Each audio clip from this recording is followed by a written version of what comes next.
Pemirsa, pada 14 Oktober, pemerintah pusat mengizinkan warga dari 19 negara masuk ke Bali lewat penerbangan internasional ke Bandara I Gusti Ngurah Rai.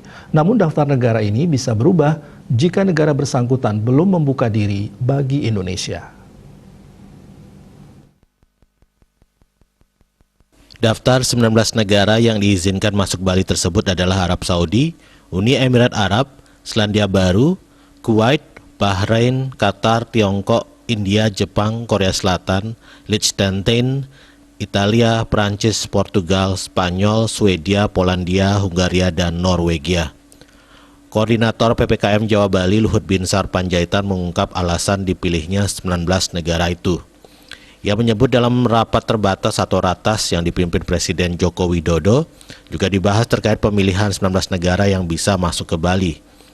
Ke-19 negara itu dipilih dengan mempertimbangkan jumlah kasus dan positivity rate yang rendah berdasarkan standar WHO.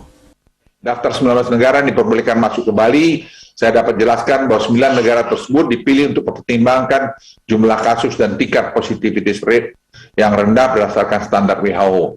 Tapi bila mereka belum membuka ke kita, karena kita sepakat resiprokal, mereka pun nanti tidak tertutup kemungkinan akan kita drop dari list 19 negara itu. Mengenai hal itu, Luhut mengatakan Presiden mengingatkan agar dilakukan evaluasi tiap minggunya sehingga dapat memitigasi dampak buruknya.